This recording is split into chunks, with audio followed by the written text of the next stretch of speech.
Esmakordselt sain ma ID-bussi käega katsuda 2018. aastal ja juba siis tekitas rahva seas hipibussi tagasitulek furoori ning 5 aastat hiljem on auto taas kord Eestis ja see tekitab endiselt furoori. Mulle tõesti meeldib, et Volkswagen on teinud tänasel päeval sellise hipibussi ja eriti veel ajal, kus enamus autod muutuvad igavaks ja ühenäoliseks. Siin on tõesti tunda sellist hipi auto vaibi, aga minu arvates oleks võinud kohati Volkswagen veel julgem olla ja tuua siia veel rohkem sellist esimese põlvkonna Volkswageni bussi hõngu juurde. Näiteks siia üles oleks võinud panna külje peale need aknad, mis tegid esimese põlvkonna hipibussi ägedaks. Ja kui sul on juba selline värvilahendusega auto, siis oleks võinud ka kas või velgedele ka seda värvi juurde tuua. Näiteks siin oleks võinud olla see must osa roheline ja see poleeritud osa valge. Ka peeglid oleksid võinud olla natukene ümmargusemad ja valged, et siis tekitada veel rohkem sellist retrohõngu. Aga autost endast rääkides, see põhineb täpselt samal platvormil, millel Volkswagen ID3, Volkswagen ID4, Volkswagen ID5, Audi Q4 ja teisedki sellised elektriautod, mis on tulnud Volkswagenilt. Ja praegusel hetkel pakutakse seda autot ainult tagaveolisena, selline istmetega versioon ja siis on ka veel kaubiku versioon ja kerepikkuseid on ka praegu üks, aga öeldakse, et tulevikus tuleb ka pikem versioon mängu ja lisaks lubatakse ka vist sellist võimsamat versiooni, mida siis Volkswagen nimetab GTX-iks. Lisaraha eest saab ID-Bussile 2-korruselise pagasiruumi põhja, mis on iseenesest väga funktsionaalne. Jah, harjumatu on see, et seda rulood pead kogu aeg käsitsi lahti tegema, aga sellega harjud ära. Aga selles põhjas siis, esiteks on see selline üles tõstetav, saad siia alla sellised Volkswageni kotid panna, kuhu siis ühte mahutada näiteks ohutuspaketti ja teisele poole näiteks kõik laadimistarvikud. Ja tänu sellele, et siin on see kõrgem põhi, kui seljatoed alla klappida, siis pagasiruumi põhi jääb sile. Aga kui sulle see ei meeldi, tahad rohkem siia pagasiruumi saada, siis saab sellega siit ära võtta. Ja kui sa vaatad, et see põhjakate on selline narmendav, siis see on sellepärast, et Volkswagen on üle võtnud Škodalt mõned nutikad ja odavad lahendused. Näiteks nagu see pagasiruumi organisaator, mis jääb siia katte külge nii tugevalt kinni ja tänu sellele see pagasiruumi põhi ka on narmendav. Ja pagasiruumi mahuks öeldakse 1125 liitrit. Ja äge on veel see, et sa leiad siit selliseid ägedaid disainilahendusi, nagu see buss on siia joonistatud ja siin tagaklaasil on ka veel üks auto joonistatud, ehk selliseid rõõmsamaid elemente. Ja tänasel päeval pakutakse seda autot ainult 5-kohalisena. ID-buss omab hetkel ainult 150 kilovatist elektrimootorit, tagasilla vedu ja sellel on 77 kilovatt-tunnine kasutatava mahuga akupakk.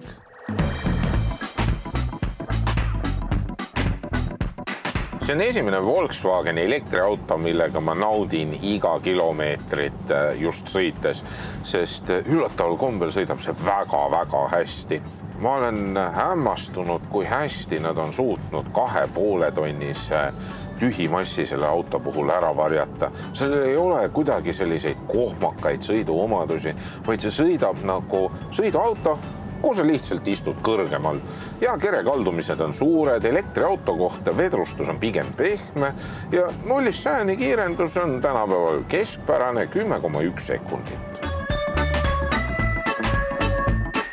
Esimene emotsioon sellest autost on hästi positiivne, see on suur, see on avar, siin on väga palju ruumi, see iste on mugav, siia saab panna 2 turvatooli ja siia keskele mahub veel inimene istuma, neid istmeid saab ettepoole nihutada, seljatoe nurka saab reguleerida, mul on siin isegi klapplauad ja mobiiltelefonile on ka veel siin tasku olemas ja ukse sees on veel USB-pesad ja sahtlid olemas ja need mõlemad uksed on elektriajamiga ja need on mõlemal pool juba standardis, seega nagu justkui vägagi praktiline. Pearuumi on ka siin muidugi väga palju. Aga kui ma nüüd vaatan seda valget sisu, siis pereautona see kohe kindlasti praktiline ei ole.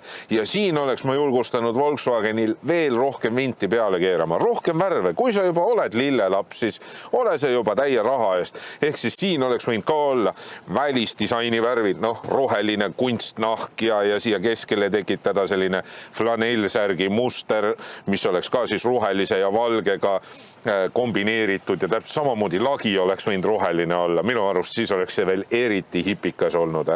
Aga Kahjuks Volkswagen nii julge ei olnud, aga ma loodan, et Volkswagen võtab mudeli uuendust tehes minu soovitusi kuulda. Ja lisaks puudub siit ka veel käetugi ja istmeid saab reguleerida 40-60 suhtes. Lisaraha eest saab siia sellised uhked ja mugavad Ergo Comfort istmed, millel on mõlemal pool veel käetoed, mida saab ka reguleerida. Siis on veel selline valge rool, mis ei ole just kõige praktilisem ja siin oleks võinud näiteks rõngas olla rohelist värvi. Ja täpselt samamoodi need istmed oleks võinud olla isegi natukene teist tooni, kuna lihtsalt need valged muutuvad hästi kiiresti koledaks, õigemini määrduvad ära. Ja tegelikult mingisuguse varustustaseme puhul on võimalik saada tumedamat rooli ja tumedamaid istmekatte, aga minu arusaama kohaselt pead sa siis loobuma nendest mugavamatest istmetest. Kogu see salong on tegelikult valmistatud enamasti kõvast plastmassist, aga see siin ei karju nii palju näkku kui näiteks ID3-s. Kogu see disain on väga hästi, väga maitsekalt tehtud ja minu arvates näeb see igati äge välja. Suur multimeediakeskus on täpselt samasugune nagu kõikidel viimase aja Volkswagenitel.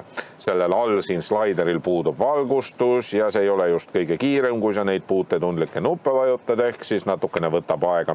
Aga sa lõppude lõpuks harjud ära ja loomulikult ka see menüü on natukene segadust tekitav. Aga õnneks on Apple CarPlay, Android ja auto juhtmevabalt. Ja eriti äge on see, et siia rooli kõrvale on tehtud juhtmevaba laadija ja sa võtad oma telefoni, paned lihtsalt siia taskusse ja telefon hakkabki laadima. Praktilisuse poole pealt siin keskkonsoolis on siis 2 topsihoidjat ja lisaraha eest saad sa endale sellise keskkonsooli, mille saab nupuvajutusega siit ära võtta ja teistpidi näiteks keerata.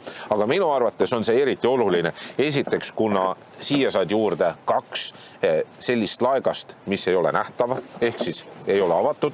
Teiseks on siin olemas veel omakorda pudeliavaja, mis on ju tegelikult tähtis asi. Ja jääkraabits on ka veel olemas. Ja nagu ma ütlesin, kui sa tahad, saad selle täiesti ära võtta ja siis on sul siin 2 istme vahel rohkem ruumi. Ja lisaks leiad sa sellest autost veel ka lõbusaid detaile, nagu näiteks siin uksepolstril on kruvikattel smiley emotikon.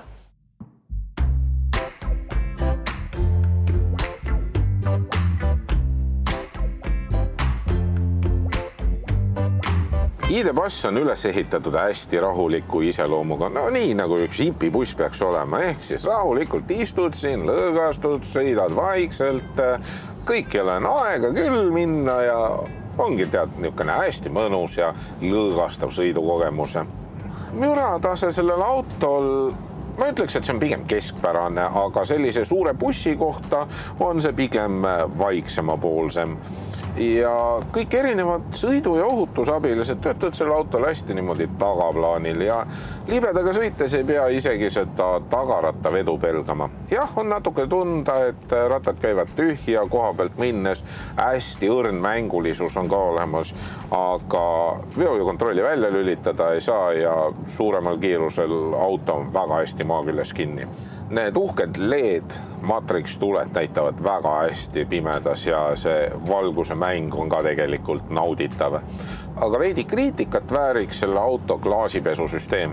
Nimelt, kui sa sõidad sellise halvema ilmaga, siis klaasipesuvedelikku ei pritsita kogu klaasi ulatuses ja ütleme, et umbes 70% kojameste alast suudetakse klaasi puhtaks teha. Ehk siis üleval ääres ja keskel on selline koht, kuhu siis klaasipesu ei jõua ja see jääb ikkagi mudasemaks. Tootja sõnul peaks selle autoga saama sõita ühe akutäiega kuni 423 kilomeetrit, aga mina oma tavapärasel ringil sain keskmiseks energiakuluks 27 kilovatt-tundi, mis teeb arvutuslikult läbisõiduks ühe akutäiega natukene alla 300 kilomeetri. ID-Bussi baasinnaks märgitakse 64 000 eurot ja selline peaaegu täisvarustuses proovisõiduauto maksab 74 000 eurot. ID-Bus on väga äge ja heade sõiduomadustega mahukas väikebuss, aga valget värvi tuba ja lühikene sõiduulatus pärsivad praktilisust.